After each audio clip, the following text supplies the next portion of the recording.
I was born in Manitoba, and in 1922 we moved out here, and I was only a year and a half old at the time. I figured it was after one winter in Manitoba, it'd be a good idea to bring my family out here, and so we came out and we got a place to live in. It was a rental place on right at the foot of Basin Bay Road, and that. I know that's outside of the Royal Oak area, but I'll move back in here with some comments later on. But we were, at the bottom of Beaver Lake Road, or Basin Bay Road, and at that, back in those days, it was just, we were right on the beach, but there wasn't any Lochside Drive or highway to Sydney. It was the road to Sydney at that time was East Saanich Road. So and out there I was there for a few years, and then we moved more up towards the farm buildings, and we were up there. Got into a house up in there, but. Being down there in Basin Bay, this rental house was for $18 a month. It's a pretty good rent nowadays, because about 2 years ago I saw a house for sale, and it was just about in the same location that this house, our first house, was in. And so I Googled it up, as you say, and I found out that they were asking $1,050,000 for it. So I figured the $50,000 went to the real estate people, and but it had been it was a rebuilt house by that time, but that would have been built back 100 years ago, original house. So as my father was employed back there in Morden, Manitoba, he got this position out here in North Saanich with the same company. With the federal government. So that was my place of residence that I remember for a lot of years. I went to North Saanich schools, all 12 grades in the one, I shouldn't say in the one building, because the grades 1 to 3 were in a little room. We called it the little room off to the side. And which had been the original one that they built for North Saanich for the whole school, all the children. Well, it grew from that, and then they put the other big building in there. And so I was there for the 12 years, had 1 year at Victoria College after that, and then decided that I'd go into the agricultural field, and went down to the Ontario Agricultural College at Guelph, and I was there for a couple of years. War was along by that time, because I graduated from high school in '39, and so I joined the RCAF and was a navigator in the and ended up in number 6 Group Bomber Command over in Yorkshire, and did my number of trips required for a tour, 28 trips, there and back. That has a meaning to it, you know. Went there, bombed, and came back safely. And I met my wife over there. She didn't, but that doesn't mean she was a war bride in that sense. She wasn't an English war bride. She came from Kitchener, Ontario. She was pretty good at typing, and she went after she joined the Air Force. She went overseas and assigned to number 6 Group headquarters. And so, long story, won't go into it, but through a blind date over there in the city of York, in Yorkshire, I met my future wife. And then after the war, she came out here for a visit. We got engaged and got married in the fall of '47.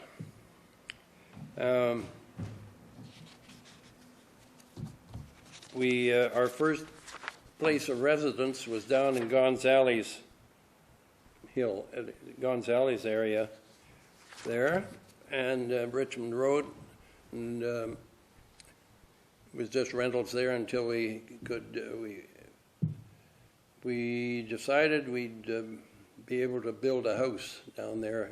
We had a greenhouse, 2 greenhouses there on the corner of Lillian and Richmond, and being there was a spare lot right next door, and so my mother said, "Why don't you build a house there?" Well, that's a bright idea. Why didn't I think of that? We did build a house.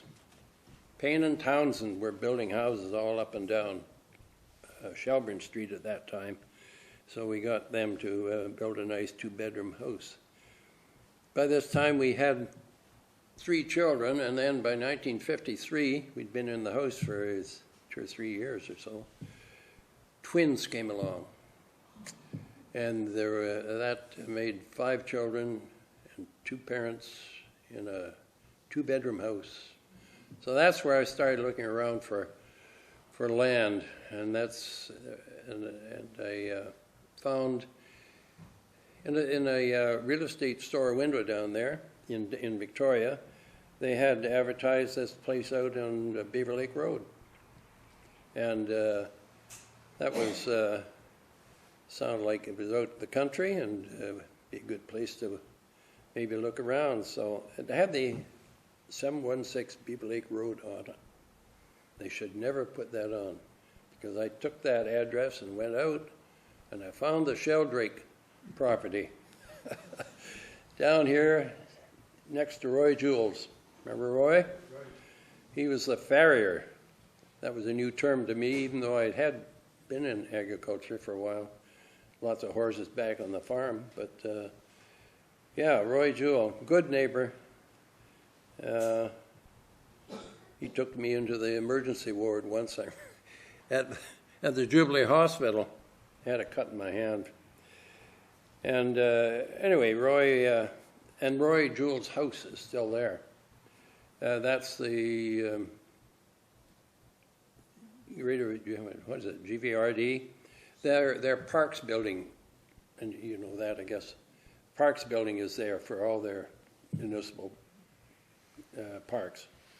And so that's where I went out and made a deal with, I never knew I don't think I knew your dad's name. Fred. What? Fred? He and his wife were there, and I made a deal with them. And the deal went through, and we paid, and got ourselves all set and moved out. There was an acreage in the back. I think it was we got 4 acres there. There was an additional acreage in the back, which was 9 acres, and that was bought. And it was agreed that somebody else would go up for sale. So, Mr. H.M.S. Bell, which I thought that was really a very imaginative name. H.M.S. Bell bought the property for, I don't know, environmental purposes. He liked the birds, and he liked the water and the swamp, and I use the term swamp in a very loving sort of way.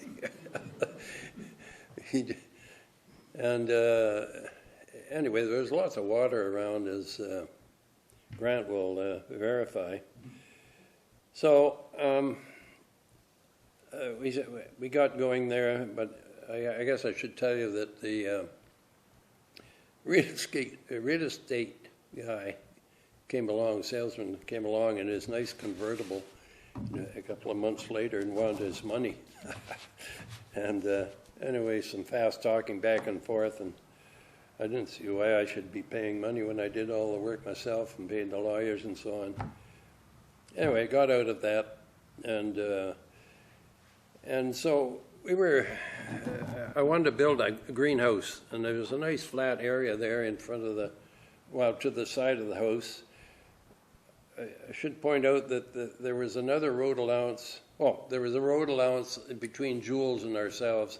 He used that as a roadway, just an access driveway into his house. And right now, it has been developed since then, though. I'm talking about 1956. It's been developed since then, and it goes back to the riding ring, back in used with the horse people. But on the other side of the property was the VNS, the Victoria and Sydney Railway right-of-way. No tracks, but just it's all part of the big trail that goes around the lake. What is it, 10K, something like that? And that, yeah, just it cuts through our old property there and back to the lake and so on. Yeah.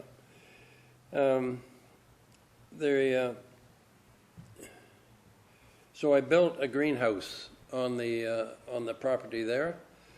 I could get in a 160-foot length of greenhouse very nicely, 30 feet wide. But where was I going to get the materials for it? I heard that Mr. Green of Capital Iron was not destroying, removing a number of large greenhouse complexes throughout Saanich here. They had been built. The Chinese had seen their opportunity to move in here back about 1921, and the number of the Chinese people had families established these large greenhouse growing operations where they would have, mostly in tomatoes, I think it was, but later on in cucumber and melons and that sort of thing later on. There was, so I got my greenhouse materials from Mr. Green, and the glass too. And I had that put up in a year or two. My father retired from his work about the same time, but he liked the outdoor life, and he gave me he was just like a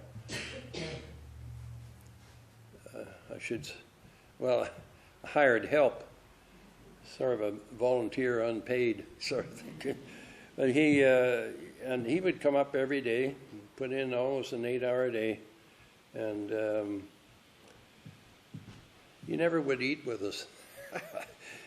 At lunchtime, he wouldn't eat with us. And we found out afterwards it was the noise of all the children around, and he just liked to sit in his car and have his lunch out there.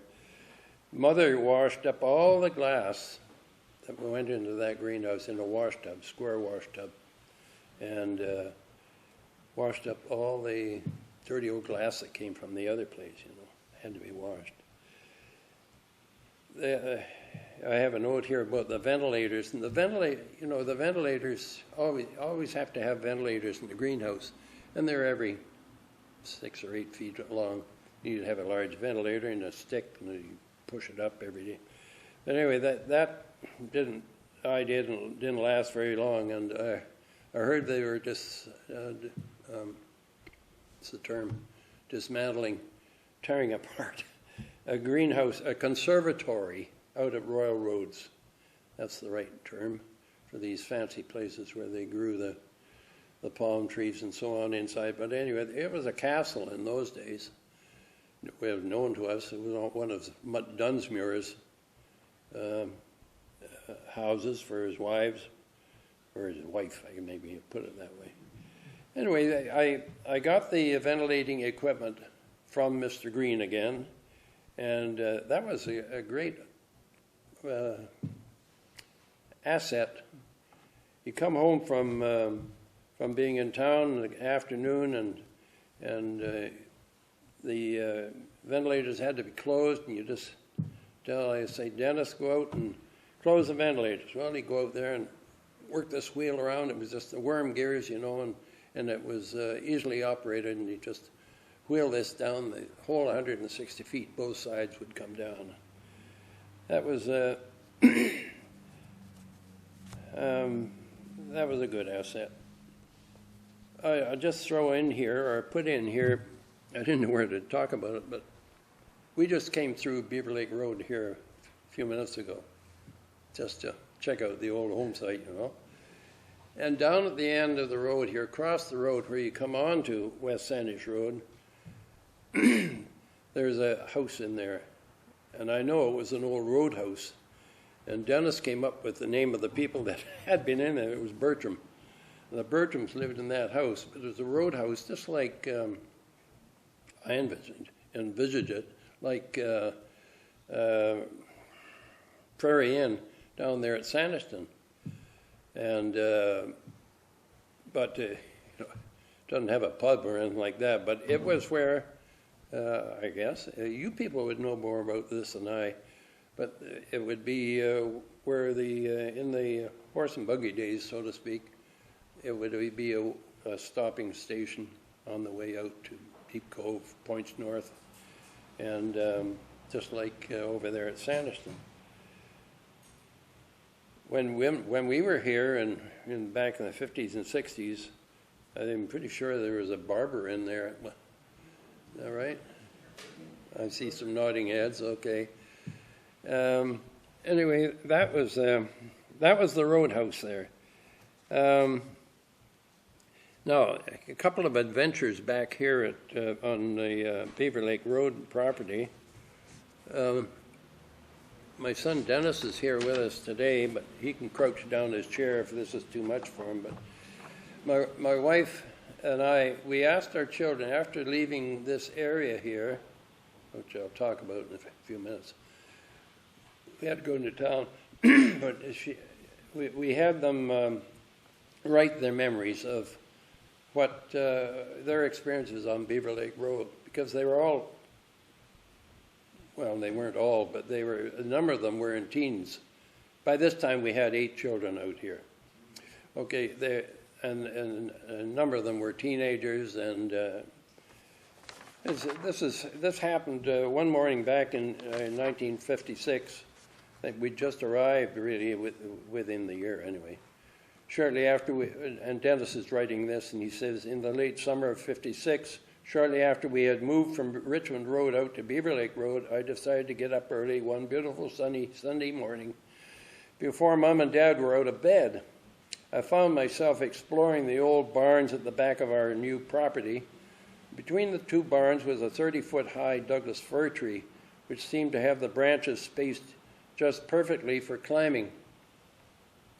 At 9 years old, I seemed to have a fascination with exploring and climbing anything in sight, especially this newfound adventureland we had just moved to. As I neared the top of the tree, I noticed that the top had been cut off and that something metal was sitting on it. I'm looking at you, Grant. No? Did you have a brother, Bill? No, Lynn. Lynn? Yeah. Okay. 3 years old. Oh, okay. The mystery deepens here. Okay, he noticed something is sitting on it, so he said, in my natural curiosity, I reached up to grab it. All of a sudden, this metal object snapped, and a searing pain shot through my fingers. They were caught in the jaws of an animal leg hold trap, which had been chained to the tree. I started to scream at the top of my lungs, as loud and as hard as I could, and I was about 500 feet away from our house. But it wasn't long before Dad came running out in his pajamas. Late sleeper, you know. He climbed the tree and somehow was able to climb to the very top of the tree, which was only 4 inches thick at the top, and with both hands was able to open up the jaws of the muskrat trap. We think the trap had been set to catch a large bird, and I think there was lots of eagles around and that sort of thing. Because the jaws, which would snap, closed around the leg and were covered with rubber garden hose. I was really lucky because if the jaws hadn't been covered with the rubber hose, my fingers would have been broken or even cut off. And in the course of time out there, the boys had to find something to do besides climb trees. Well, and build. So they decided to build a fort, and Dennis. This was principally Dennis's fort because he was the oldest one, and so I'll just read you what he says about his experience in this fort. One of my favorite pastimes at Beaver Lake Road was to climb trees and either build swings or forts. And I noticed when we had first moved there that an old 3-inch square platform was about 10 feet up the tree. Grant? Beside the path to the barns behind the house. Oh, that was a different. Okay, there was one back in there. I instantly had in my mind the idea that I could build a tree fort. Way better than that one. Okay? So eventually I chose 3 trees about 5 feet apart in the shape of a triangle. And this was out in the front part of the property towards Beaver Lake Road. They were about 50 feet from Beaver Lake Road in the bush. I remember nailing 3 2x4 boards from tree to tree, about 5 feet high, higher than my head, and then nailing boards on top to form a floor to stand on. Next, I nailed 3 more 2x4s from tree to tree to form the next level, about 5 feet above the first. At last, it ended up being 3 levels with a hole in each of the floors to climb through, and a short 2x4s nailed to the tree to use as a ladder to climb up from one level to the other. This was our tree fort. You can still see a 2x4 or so nailed to those same trees, only they're about 30 feet in the air. He said, I also remember finding an old length of 1.5-inch black polyethylene water pipe that we laid on the ground extending from the fort over towards the road where some large boulders were located. We put the end of the pipe out of sight under the boulders and found that when we yelled into the pipe from the fort, it sounded as if somebody was under the rocks. One weekend, we waited in our fort for some unsuspecting people to walk along Beaver Lake Road. We yelled into the pipe, "Help, help, I'm caught under here. Please help me, help, help." Where's the other part of that? Oh, the people stopped and went over to the rocks, and we could see from our fort that they were trying to figure out how someone got under those rocks. It was great, he thought. Okay, on with our story. I grew geraniums, was the main crop there in the greenhouse. All this time I was working for the forestry lab people on Burnside Road as a full-time working job because we needed money to survive, and that along with the greenhouse, it worked out fine. So I have a note here about this Royal Oak Post Office. You remember when the Royal Oak Post Office was here? And the geranium business got so large that I couldn't get all the geraniums that I needed, so I had to send away for either rooted cuttings or calloused, and I could bring them up from the States. So this particular shipment, I ordered 15,000 from a place down in Gardena, California, which was close to San Diego. Okay, well that was fine, and I waited and waited.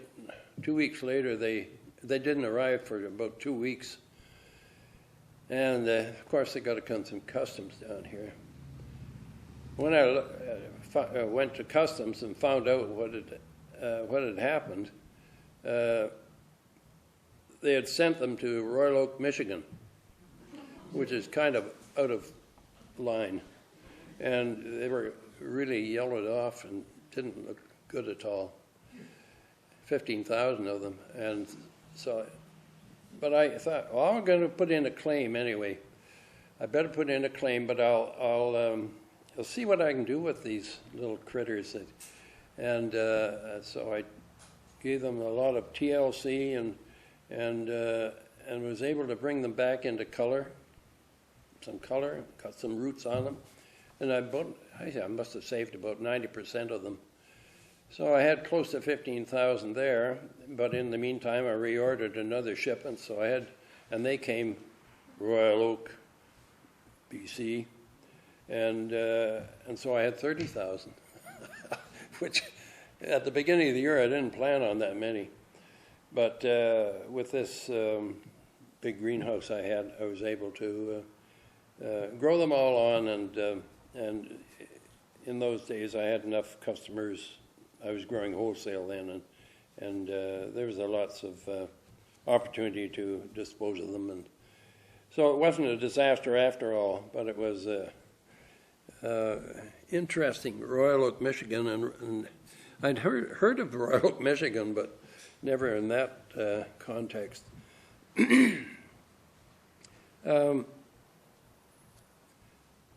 I guess I should explain why out here in Royal Oak we had 8 children in a 3-bedroom house. And I got a picture of that. I was scrambling around for some pictures. There's a picture you can see. You can come up and look at them later on. But there's the picture of where Grant used to live in this flat-roofed house. And but this was the first year, and the farm buildings were still around. This was in the when we had a good snowfall there, by the looks of it. My old 1948 Fargo truck was there. And you remember the roosters? The rooster of the bantams? You had bantams there, and boy, that rooster sure woke you up early in the morning. Yeah. Yeah, and that was the and so up the side here, they had the greenhouse. With all the congestion out there of extended family, and it was before the older ones had started to move away, we moved into a much larger house out in Lamson Street in Victoria. I really missed the greenhouse operation and all the fun that we were having out here. And I got a job with Saanich Parks, and got in there as a parks foreman, and I was there for 10 years or so. About that time, but after working in Saanich for a while, another opportunity for greenhouses came up, and the Lum family. Remember the Lums? Ed Lum was Reeve or mayor, I guess. By that time, there's no more Reeves out here. He was mayor of Saanich. He had 2 brothers, Charlie and John. And by this time, they were operating, Ed was busy with the municipal business, but the other 2 boys were operating greenhouses, and they decided to sell this one off. And it was out on Santa Rosa, Santa Anita, Mariposa. All Spanish names, aren't they? Out in that direction. Strawberryvale. His school was just up the road there. It was 2 acres of glass. It was a large leap of faith for us.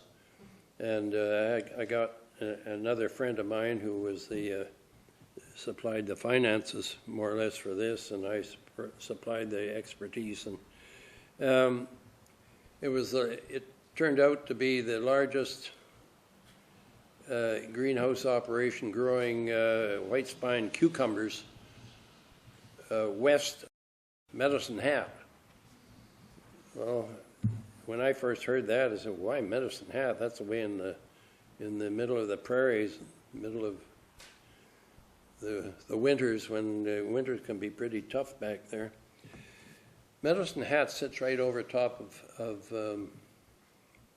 gas fields, and the whole town is just, they just have to drill straight down, and they get all the natural gas that they need for heating purposes and so on. So that's why there was a large greenhouse complex there, able to grow flower. They grew great amounts of flowers and cucumbers. We were thinking the other day that white spine cucumbers are not quite as popular now as the Long English. Went into Thrifty's the other day, and there was a huge display of Long English cucumbers. We 2 acres of glass, 4 or 5 Chinese workers that went along with it, and they had a bunkhouse to live in on their own. And in the summertime, when the things really got, and in the spring, we had access to 4 Chinese ladies that were really good. They just worked like men, and they knew all the procedures, and so it took a lot of the load off us, because we didn't know much about growing the cucumbers, but they did. And so they were very helpful to us there. And found out, too, just a matter of passing interest, that they had 4 boiler rooms burning number 2 bunker oil. And the big boiler, I guess you call them that, they're oil fired, but they came from the Crow-Gunnison mills that were down on Government Street. You know, the lumber mill, the Crow-Gunnison was down there, and they packed it in, and they picked up these heating plants for their greenhouses, and that's where I got that experience out there. Remember, Dennis remembers it too. Looking after the boilers there one night, and I had to start it up because of it was cold enough to do so, and it wouldn't light up like it was supposed to, and the oil started spreading, coming down along the concrete floor, and suddenly it did light up, and it lit up the floor too. But when that number 2 oil, when it catches fire, it bubbles, and it came out underneath, and so and it burned out all the electrical apparatus that was on front there supposed to help. And so I had to call the fire department. But all those places were built for Chinese height people. I was 6'2", and they were all about 5'2". So running down the stairs into the pit where the boiler room was, you can guess it, I just hit my head on top of the floor up there. And but I didn't know I was bleeding until the fireman came and said, "You're bleeding, and do you need some help?" Well, they patched me up, and but that's when your house is burning down, you don't think about bleeding or any of that sort of thing. We better move along here. The seed was planted in January the 4th. I still remember that. And they were producing by March, April. You were starting to pick your first ones. We were getting hundreds of cases a week.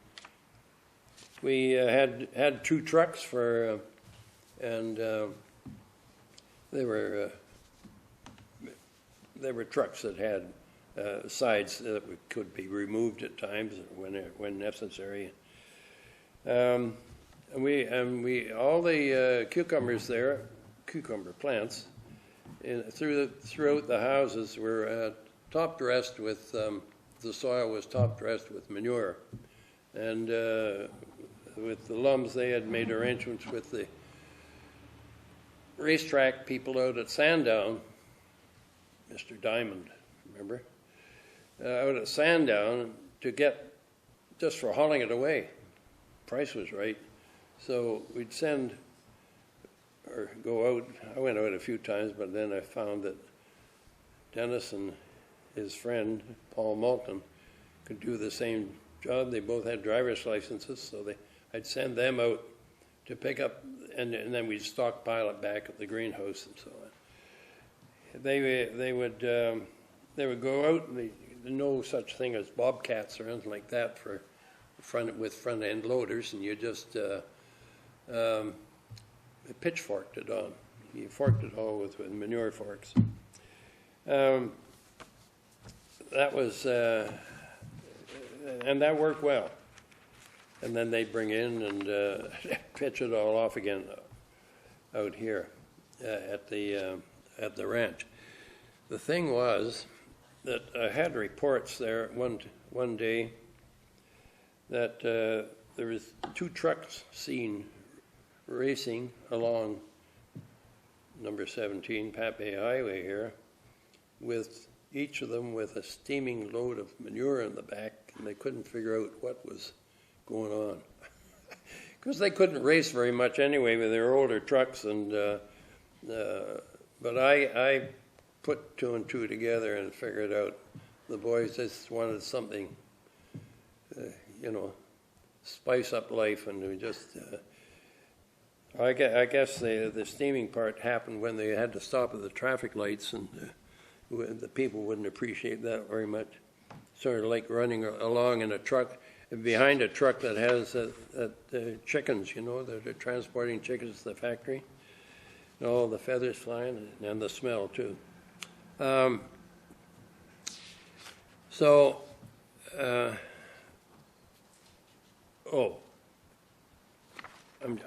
getting close to the end here, but I have some stories here. But going back to this Beaver Lake property here, and Martin. Now Martin, we had twins along the way there. The 4th and 5th children were twins, and we had them in at 312 Richmond before we moved out here, and that was what we decided. Why we decided we better get a larger house. Martin, and he also had a brother. I'm getting mixed up in their 2 stories. They're both wild ones anyway. But this Fraser, he says this. Fraser was number 8. I remember the time when I wanted to experiment with making torches. One day I picked some bulrushes. Mother's, she just hated bulrushes because if they were brought in the house when they were old, and they just fell apart, the house was a mess. But anyway, one day I picked up some bulrushes which were in abundance because of the 2 swamps adjacent to the house. I soaked the bulrush in gasoline and I lit it. Great torch. Instantly I had a flaming torch. I played with this for a while, and it was time to go to the lake for a swim. So I flung the flaming torch down to the blackberry bushes. Supposed to go out.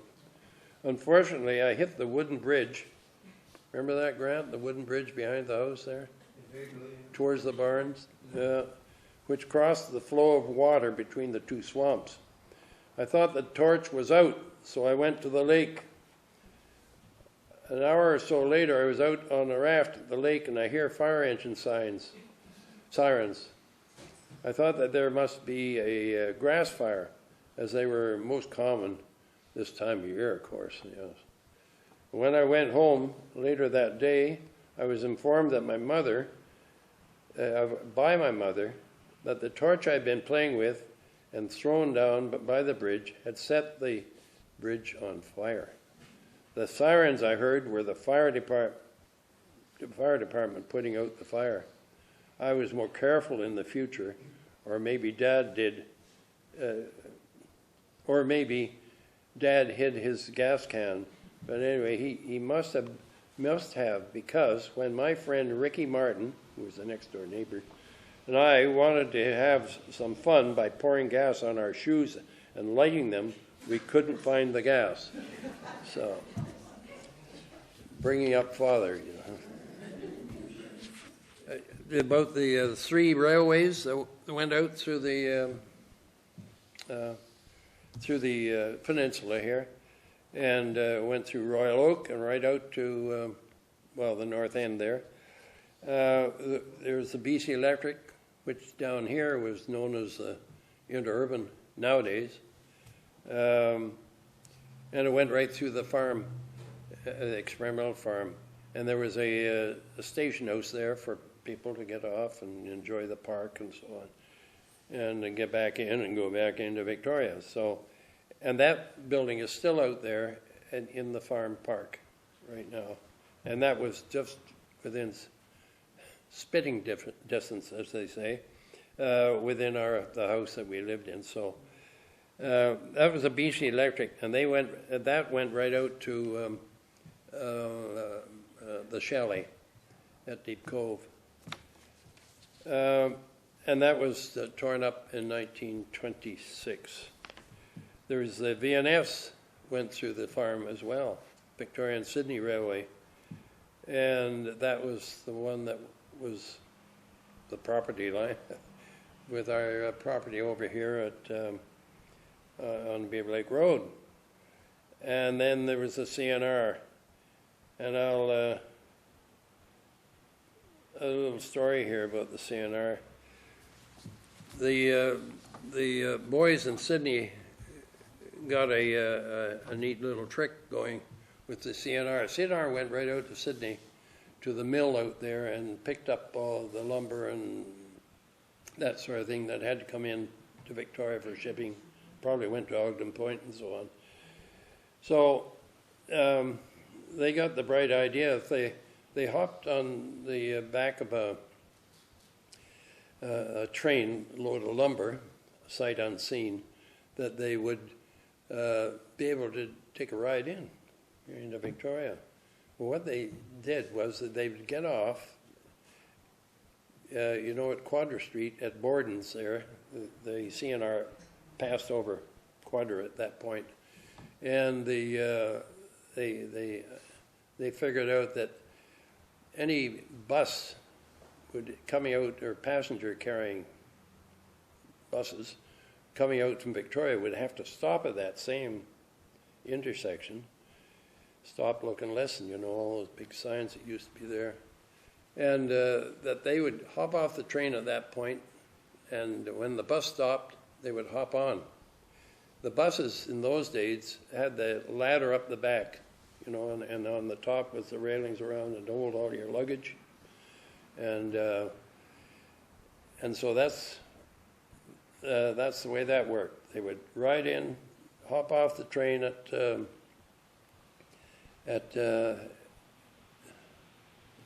went across over Quadra Street, and then rode back to Sydney, have a good outdoor experience, going both ways. I thought that was pretty exciting. I haven't touched on Paul's the farm market down here. We were responsible for it was Hall's Market, and then it was the Plowshare, and then I got 3 pictures here of that.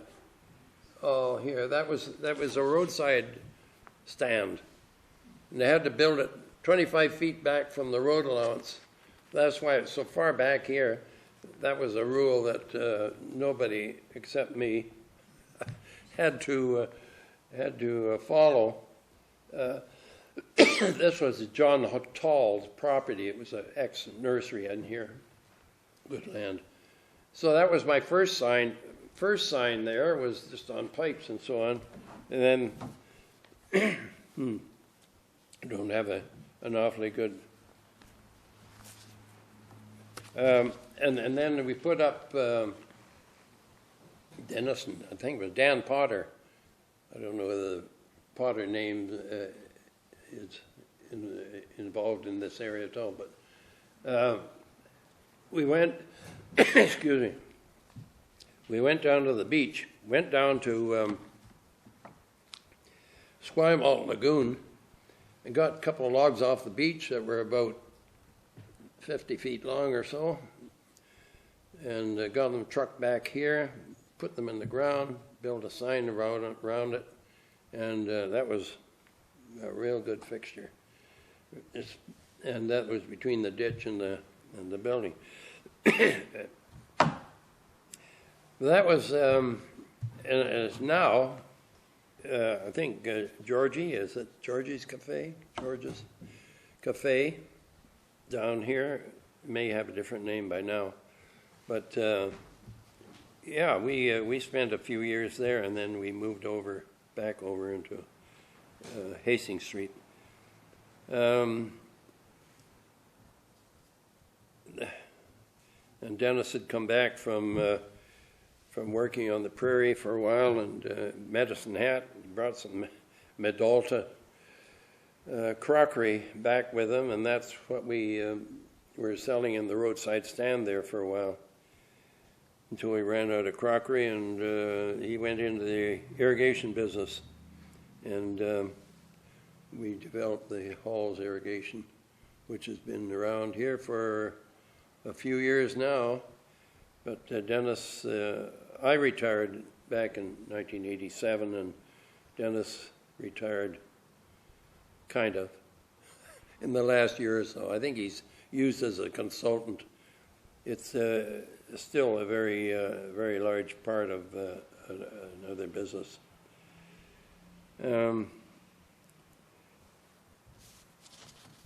There's this one.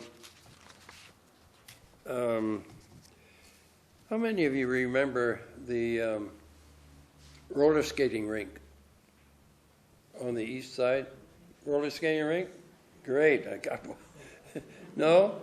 It was on the west side of Elk Lake. Go across Brookley Road, and then there was a road up the west side there. It was a roller rink, and there was a Wurlitzer there, I think it was, and you put the money in. But that was the greatest thing. I think we could have had more of that. You know, it was all big band music. Who could roller skate to the music, dance music nowadays anyway? I thought there'd be somebody here that could remember that.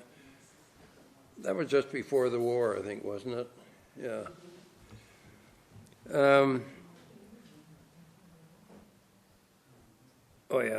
Just as my last little observation here, if you'd like to go down Glencoe Drive sometime, that is towards the to the riding rink down there,